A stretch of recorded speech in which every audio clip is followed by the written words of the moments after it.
Mari sekarang kita belajar listrik ya. Ini saya sekarang akan memberikan materi susunan hambatan. Tapi yang saya bicarakan susunan hambatan yang dasar aja ya. Ada 5 susunan hambatan secara dasar. Yang pertama itu adalah seri. Kalau seri itu susunannya berderet, R1, R2, R3 dipasang secara berderet. Ini bisa kita ganti dengan satu hambatan pengganti seri yang rumusnya tinggal menjumlahkan aja 1 plus R2 plus R3 dan seterusnya, tergantung jumlah hambatannya berapa gitu ya. Gampang banget ini, kayak pelajaran SD gitu ya, tinggal jumlah-jumlahan aja. Terus kemudian yang kedua adalah paralel. Paralel itu artinya kaki-kakinya disatukan, kaki kiri ketemu kiri, kaki kanan ketemu kanan gitu ya. Ini bisa diganti dengan satu hambatan pengganti paralel yang dirumuskan 1/P sama dengan 1/1 plus 1/2 plus 1/3 dan seterusnya, tergantung jumlah hambatannya berapa. Nah, ini gampang banget. Ini kan di SMP sudah ada pelajaran seperti ini ya. Jadi jangan sedih. Nah, susunan hambatan berikutnya adalah ada susunan hubungan pendek atau konslet. Misalnya kita punya hambatan R, kemudian diparalel dengan kawat yang tidak ada hambatannya. Jadi kalau misalnya ada arus masuk, itu arusnya nggak lewat hambatan, tetapi dia akan melewati yang tanpa hambatan. Ini namanya terhubung pendek atau konslet. Jadi kalau Anda ditanyakan berapa nilai hambatan antara titik terminal A dan B ini, maka jawabannya adalah 0, karena arus tidak melewati hambatan. Itu yang namanya terhubung pendek atau konslet. Terus kemudian yang keempat, ini ada susunan jembatan Wheatstone atau saya singkat aja JW ya. Kalau jembatan Wheatstone itu mungkin Anda pernah menemui susunan hambatan seperti ini. Nah, ini ada R1, R2, R3, R4, R5. Ini bentuknya mirip seperti segitiga atau delta. Ini segitiga atau delta gitu ya. Dan ini dikatakan sebagai jembatan yang melintang. Nah, sekarang perhatikan baik-baik. Kalau R1 dikalikan R3 itu ternyata kok sama dengan R2 kali R4. Ini dikatakan sebagai susunan jembatan Wheatstone. Sehingga kalau dikalikan silang itu sama, nanti potensial di C dan D itu sama, sehingga di R5 itu tidak ada arus yang mengalir. Karena tidak ada arus yang mengalir, ini berarti dianggap kawatnya putus gitu ya. Nah, kalau kawatnya putus, dianggap rangkaian terbuka, sehingga R5 ini bisa dihilangkan. Bentuknya seperti ini ya. Kalau kita gambarkan, jika R5 dihilangkan, jelas R1 dan R2 nanti tersusun seri, R4 dengan R3 tersusun seri, sehingga nanti dari serinya itu kemudian diparalel, maka ketemu hasilnya. Yang kelima, kita masuk ke susunan delta ya. Kalau susunan delta, ini nanti kita berhadapan dengan rangkaian yang rangkaian tertutup yang mirip segitiga gitu ya. Nah, coba tadi sudah saya terangkan bahwa kalau perkalian silang hambatan sama, R1 kali R3 itu sama dengan R2 kali R4, itu berarti R5 bisa dihilangkan. Sehingga rangkaian lebih sederhana, kembali ke susunan seri paralel. Tetapi, hati-hati, tetapi kalau misalkan dikalikan silang, ini tidak sama. Jadi R1 dikalikan R3 ternyata tidak sama dengan R2 kali R4. Jadi ini bukan susunan jembatan Wheatstone lagi.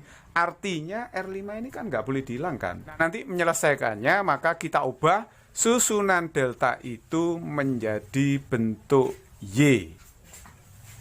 Nah, bagaimana cara mengubahnya? Caranya adalah kita bikin hambatan di dalam seperti ini. Kotak persegi panjang, ini juga lambang hambatan. Selain bentuknya gergaji, lambang hambatan itu juga bisa pakai kotak persegi panjang seperti ini ya. Nah, umpamanya ini saya misalkan adalah hambatan A, ini hambatan B, yang ini adalah hambatan C gitu ya. Nah, sekarang berarti kalau begitu kita harus mencari nilai hambatan A, B, dan C. Masing-masing berapa. Jadi ini adalah hambatan A, penggantinya nanti, ini yang B, itu yang C. Kalau hambatan A, B, C-nya itu sudah ketemu, maka sisi dari segitiga R1, R2, R3 ini bisa kita hapus. Kalau dihapus, nanti jadinya penggantinya seperti ini. Bentuknya seperti huruf Y yang terbalik gitu ya. Oke, Kalau kita mau mencari berapa nilai hambatan A, B, C, D-nya, itu mudah sekali. Jadi kalau mencari hambatan A itu berarti langsung aja R1, R2 ini dikalikan. Jadi A itu diapit R1, R2. Dikalikan aja. R1 kali R2 per R1 plus R2 plus R3. Jadi ini penjumlahan hambatan pada sisi segitiga itu. Kalau kita mencari RB, lah B itu diapit oleh hambatan yang mana? Oh, R1 sama R3. Langsung aja dikalikan. R1 kali R3 dibagi R1 plus R2 plus R3. Gitu ya. Kalau kita mencari hambatan C, diapit R2, R3. Berarti kalau begitu, RC itu adalah R2 kali R3 dibagi dengan R1 plus R2 plus R3. Ini saya kasih contoh soal nomor 1 dulu ya. Ini sederhana, hanya seri paralel. Ini ada hambatan 3, 4, 6, dan 12 ohm. Nah, ini tersusun seri paralel sebenarnya. Coba tapi hati-hati mengatakan seri paralel ya. 3 dan 4 itu bukan seri loh ya. Kenapa bukan seri? Karena ini kalau misalkan ada cincin, Anda pindahkan ke kiri, ini kan nggak bisa, cincinnya nyantol di sini. Jadi 3, 4 itu bukan seri, karena cincinnya nggak bisa pindah. Jadi ngeceknya pakai cincin aja. Kecuali kalau ini putus. Kalau ini putus, ini bisa pindah ke sana kan? Nah, bisa pindah. Nah, itu susunan seri 3, 4. Tapi karena ini ada di cabang, ini buntu ya. Jadi tidak bisa pindah cincinnya, maka bukan seri. Jadi cincin juga bisa, apakah cincin ini bisa pindah ke 6? Tidak bisa. Tidak bisa pindah ke 6. Jadi 4, 6 itu bukan seri ya. Jadi kalau kita tes juga, misalnya ada cincin di sini, apakah cincin ini bisa pindah ke sini? Nggak bisa, nyantol di situ. Maka 6 dan 12 itu bukan seri. Nah, sekarang apakah 4, 12 itu paralel? Kalau paralel, ujung-ujungnya harus ketemu. Kaki-kaki hambatannya harus ketemu. Kaki kanannya memang ketemu ini ya. Nah, ini nggak ada apa-apa, ketemu. Tapi yang ini tidak bisa ketemu karena terhalang oleh hambatan 6 ohm. Jadi 4, 12 itu bukan susunan paralel. Nah, mana yang paralel? Yang paralel itu adalah ini, 3 sama 6 itu paralel ya. Kenapa paralel? Karena ini ujungnya ketemu. Sedangkan kaki yang lain juga ketemu. Ini nggak ada hambatannya. Kecuali kalau ini ada hambatan, bukan paralel ya. Karena ini nggak ada apa-apa, ujungnya bisa ketemu. Kaki-kakinya bisa menyatu gitu. Jadi 3 dan 6 itu paralel. Karena paralel berarti kita gabung, 3, 6 paralelnya itu berapa? Kita hitung dulu. Jadi 1 RP sama dengan 1/3, 1/6 itu berarti disamakan aja penyebutnya. 6 ini berarti 2, ini 1, berarti RP-nya adalah ketemu 2 ohm. Atau kalau paralel 2 hambatan, Anda bisa langsung nggak pakai rumusnya. Jadi Anda bisa menulis 3 paralel dengan 6, artinya 3 dikalikan 6 dibagi 3 plus 6. Jadi 18 bagi 9 itu 2 ohm. Nah, ini supaya kita tidak seper-seper nulisnya ya. 2 hambatan di paralel cukup ditulis seperti ini. Nah, sekarang mari kita lihat. Berarti rangkaiannya akan berubah seperti ini. Kalau rangkaiannya sudah seperti ini, ya kita gampang sekali menghitung hambatan di antara terminal A dan B ini. 2 dan 4 jelas tersusun secara seri. Serinya nanti paralel dengan 12. Jadi kalau gitu kita menggunakan rumusnya. 1 RAB 1/6 1/12 sama angka menyebut 12 berarti ini 2, yang itu 1, berarti RAB-nya ketemu berapa? RAB berarti ketemunya adalah 12 bagi 3, 4 ohm. Soal yang kedua. Kalau soal yang kedua ini ada 3 hambatan, 2, 3, 6 ohm. Yang ditanyakan berapakah hambatan total antara terminal A dan B. Ini kawat tanpa hambatan ya, hanya kawat dipatri di sini. Ini juga kawat tanpa hambatan. Perhatikan baik-baik, kalau hanya ditanyakan berapa hambatan antara titik A dan B, Anda harus waspada dengan susunan hambatan yang diubah. Sebenarnya susunan seperti ini adalah paralel. Loh, kok bisa paralel ya? Jangan kaget ya. Coba perhatikan. 2 ohm, 3 ohm itu paralel. Kenapa? Karena kaki-kakinya ketemu. Lihat, ini kakinya ketemu. Yang ini juga ketemu tanpa halangan siapapun. Jadi 2 dan 3 itu paralel. Terus 3 dan 6 apakah paralel? Coba lihat kakinya ini ketemu tanpa halangan. Ini juga ketemu tanpa halangan. Karena nggak ada apa-apa, nggak ada hambatan di sini ya. Jadi 3 dan 6 itu paralel. Loh, padahal tadi 2, 3 kan paralel, 3, 6 paralel, berarti seluruhnya itu paralel. Loh, kok bisa begitu? Kalau Anda masih penasaran kok bisa itu paralel, caranya adalah begini. Titik B itu Anda bisa pindahkan ke sini. Ini nggak ada apa-apa ya. Bisa pindah sini juga, bisa pindah sini, bisa pindah situ. Jadi titik B itu bisa dipindah ke sini ya. Seperti itu. Kemudian titik A bisa pindah ke sini, bisa juga ke situ, bisa ke sana, bisa ke sini. Nah, ini titik A pindah ke situ. Boleh kan? Nah, sekarang berarti kalau begitu titik A sudah pindah ke sini, berarti 2 itu nanti kalau disusun seperti ini ya. Coba perhatikan baik-baik. Ini yang tengah 3 ohm, titik B tadi di sini, titik A sudah pindah ke situ. Nah, 2 dengan 3 paralel. Jadi gambarnya kan gini sebenarnya. Nah, seperti ini 2 ohm. Terus kemudian 6 sama 3 itu paralel. Jadi gambarnya kan begini berarti nanti ya. Jadi ini 6 ohm. Lah, sudah terlihat jelas bahwa 2, 3, 6 itu tersusun paralel. Jadi kalau paralel mencarinya ya pakai rumus seper itu. Seper RAB sama dengan seper 2, seper 3, seper 6. Samakan penyebut 6, ini 3, itu 2, 1. Berarti RAB itu adalah 6/6. Berarti 1 ohm. Soal yang nomor 3, ini ada susunan hambatan seperti pada gambar ya. Ini yang ditanyakan adalah berapakah hambatan total antara titik terminal AB, CD, terus kemudian yang terakhir adalah titik terminal BC. Jadi mencari hambatan itu tergantung titik terminalnya yang mana. Jadi kalau ini titik terminalnya adalah AB, itu artinya kalau kita memasang baterai sumber tegangan, ya sumber tegangannya dipasang seperti ini. Lah, di sini sumber tegangannya, misalnya baterai, simbolnya adalah E ya. Jadi kalau begitu, jika terminalnya AB ini menjadi rangkaian yang tertutup, tapi yang ini tidak ada arus di sini mengalir karena apa? Ini rangkaiannya pedot atau putus, terbuka ini. Jadi kalau begitu bisa dihapus. Ini bisa dihapus, bisa dihapus. Rangkaiannya seperti ini jadinya. Jadi 2, 4, 6 itu kan serinya berarti 12, nanti paralel dengan 12. Jadi paralel itu berarti seper 12, ini seper 12, berarti paralelnya hasilnya adalah 6 ohm. Jadi ini sudah menjadi 6 ohm, akhirnya yang terakhir rangkaiannya tinggal seperti ini kan. Nah, ini 5 ohm, di sini adalah 6 ohm, 3 ohm.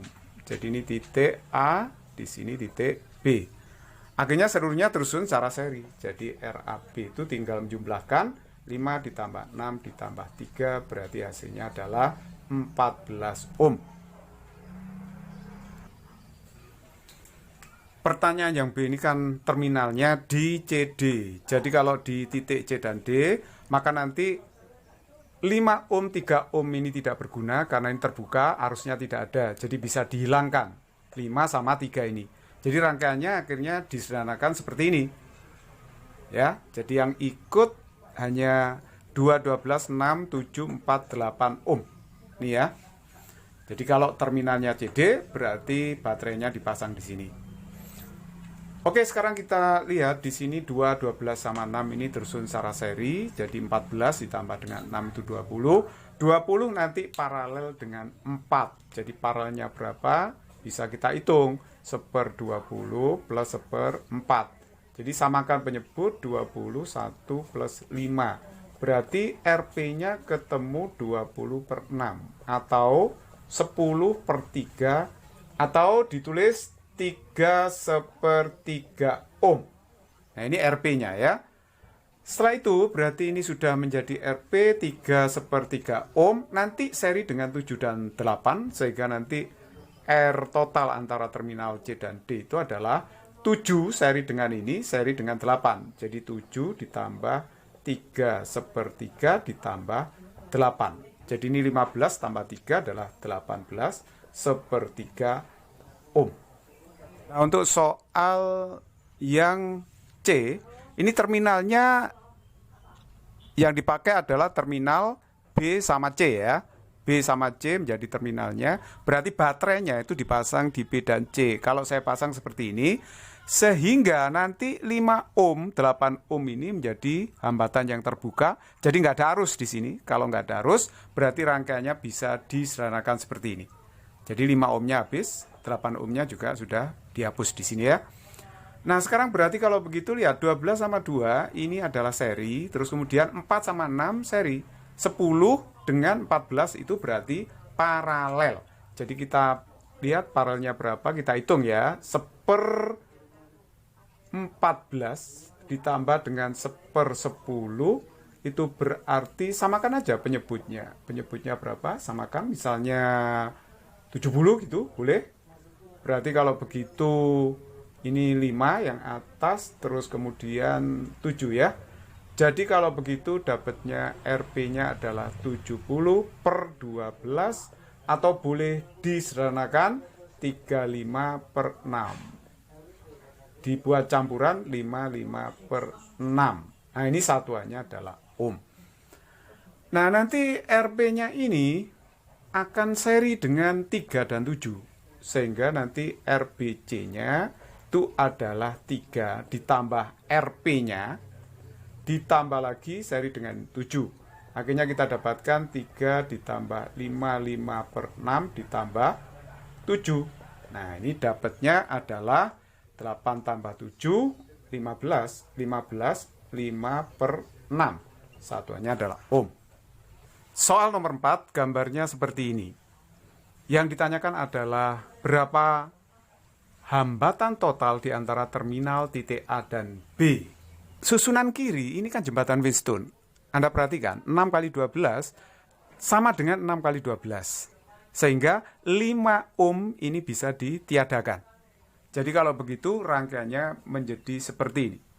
Jadi hambatan 5 ohm sudah dihapus, akhirnya hambatannya seperti ini ya, yang sebelah kiri. Terus kemudian yang sebelah kanan, perhatikan di sini ada hambatan 12,5 ohm, yang bawah 3,7 ohm. Di sini ada kawat melintas. Kawat aja tidak ada hambatannya. Nah, yang sudah saya jelaskan tadi bahwa kalau ada hambatan di paralel dengan kawat, maka otomatis hambatannya jadi 0. Artinya arus listrik tidak akan melewati hambatan, tetapi akan melewati kawat ini. Ini yang namanya hubung pendek. Jadi kalau begitu 12 ohm sama 3,7 itu bisa dihapus dari rangkaian. Rangkaiannya akhirnya seperti ini kan. Nah tinggal ini saja, kawat aja ini ya. Tapi yang tanyakan perhatikan, ini kan RAB. Jadi di antara terminal A dan B aja yang ditanyakan. Jadi 8 ohm ini menjadi rangkaian yang terbuka. Jadi arus itu tidak bisa lewat sini. Masa sih arus sini terus kemudian netes di situ kan enggak ya. Masa arus itu netes. Jadi kalau begitu di sini enggak ada arus. Jadi 8 ohm ini juga bisa dihapus. Nah ini penyederhanaan rangkaian pada bentuk akhirnya seperti ini. Jadi 6 sama 6 seri, 12 sama 12 itu seri juga ya. Terus kemudian diparalel. Jadi hasilnya berapa? Kita hitung aja. 1/RP paralel antara 12 dengan 24. Jadi 12 dengan 24. Samakan aja penyebutnya 24. Ini 2, 1. Berarti RP-nya adalah 24 bagi 3. 8. Nah berarti paralelnya ini nanti seri dengan 10 ohm. Jadi kalau begitu RAB itu RP ditambah dengan 10, RP-nya 8 ditambah 10. Jadi hasilnya adalah 18 ohm. Soal yang kelima, ini ada hambatan. Susunannya seperti tergambar. Seperti ini susunannya. Nah, yang ditanyakan adalah berapa hambatan di antara terminal titik A dan B. Anda lihat bahwa di sini mirip rangkaian kayak belah ketupat. Nah, sekarang kita lihat 1 kali 4 itu tidak sama dengan 4. 2/3 kalikan 3. Jadi ini bukan rangkaian jembatan Wheatstone ya. Jadi kita tidak bisa menghilangkan 2 ohm ini. Karena tidak bisa menghilangkan 2 ohm berarti kita harus pakai susunan delta diubah menjadi bentuk Y tadi. Kita pecah rangkaiannya. Bisa kita ambil segitiga yang kiri, boleh juga segitiga yang kanan. Boleh diambil salah satunya. Misalnya saya ambil yang kiri. Nah ini yang kiri saya pecah menjadi hambatan ABC bentuk Y gitu ya. Nanti kalau sudah ketemu ABC-nya, maka sisi segitiga ini bisa dihilangkan. Jadi kalau begitu kita hitung dulu. Yang hambatan A itu nilainya adalah A itu dicepit 13, berarti 1 kalikan 3 dikalikan jumlah sisi hambatan segitiga. Jadi 1 plus 2 ditambah 3, berarti 3/6. 3/6 atau 1/2 ohm. Nah, ini RA-nya. Nah, sekarang kita hitung RB-nya juga. RB itu diapit oleh 1 dan 2. Berarti 1 kali 2 dibagi dengan jumlah sisinya. Berarti 2/6. Itu berarti 1/3 ohm. Yang terakhir RC kita hitung juga. Diapit oleh 2 sama 3. Jadi 2 kali 3 dibagi 1 plus 2 plus 3 berarti 1 ohm. Nah, kalau sudah ketemu hambatannya seperti ini, kita tinggal menghapus sisi segitiga itu. Sekarang, setelah gambarnya sederhana seperti ini ya, setelah dihapus sisinya, dapat rangkaian seperti ini. B dengan 42/3, ini kan seri toh. Nah, ini seri. Ini C dan 4, ini seri juga. Coba kita lihat serinya nanti di paralel. Jadi ini seri yang pertama, ini seri yang kedua. Kalau seri yang pertama itu kan berarti B. B tadi adalah 1/3 ditambah 42/3. Hasilnya 5 kan? Nah, kalau seri yang kedua itu hasilnya berapa? C ditambah 4. C tambah 4 berarti C-nya 1 ditambah 4. Nah, ini 5 juga. Jadi kalau begitu paralelnya, paralelnya itu adalah 5, 5. Jadi 5 dengan 5 berarti 5 bagi 2 kan? RP-nya adalah 2,5 ohm.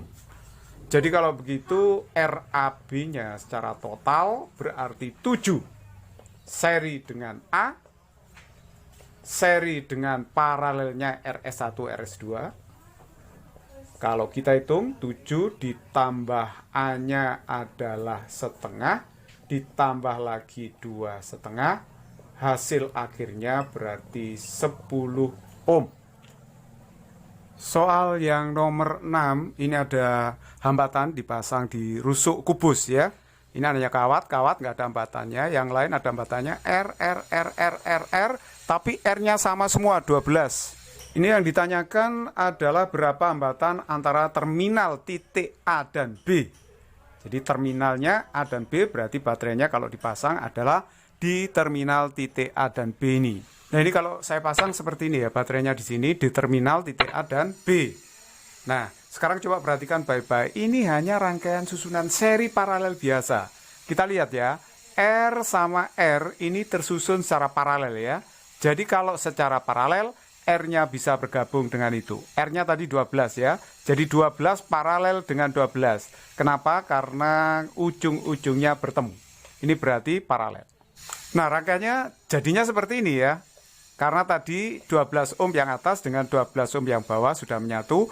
Paralel 12 dengan 12 itu adalah 6 alias 12 dibagi 2.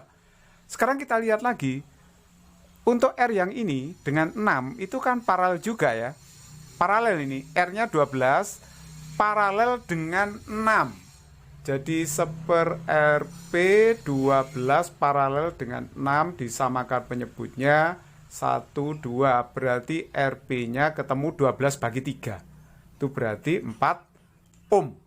Nah, setelah ketemu 4 ohm, kita bisa menggabungkan R dengan 6 di sini. Jadi R-nya ini dihapus saja. 6-nya sekarang sudah menjadi 4 ohm. Jadi gambarnya seperti ini. Selanjutnya, bahwa R yang ini dengan kawat yang itu, ini kan terhubung konslet ya. Ini hubung pendek. Jadi kalau ada R diparalel dengan sesuatu yang tidak ada R-nya, hasilnya adalah sesuatu, yaitu kawat itu sendiri. Karena hambatannya harus 0. Ini namanya konslet. Jadi ini juga konslet kan. Jadi rangkaiannya kalau disederhanakan seperti ini. Ini rangkaian penyederhanaan akhir yang kita dapatkan. Ternyata R di sini 12 ohm dengan 4 ohm itu paralel di sini. Cuma di lengkak-lengkok ya. Tapi ini sama aja. Jadi 12 sama 4 itu tersusun paralel. Jadi kalau begitu hitungan akhir hambatan totalnya adalah paralel 12 dengan 4. Jadi kalau begitu samakan penyebut 12, 1, ini 3 ya. Berarti RAB-nya adalah 12 dibagi 4, hasilnya adalah 3 ohm. Jadi ini soal ini tadi sangat bagus sekali untuk memahami arti dari seri dan paralel ya. Ini hambatan 3 dimensi.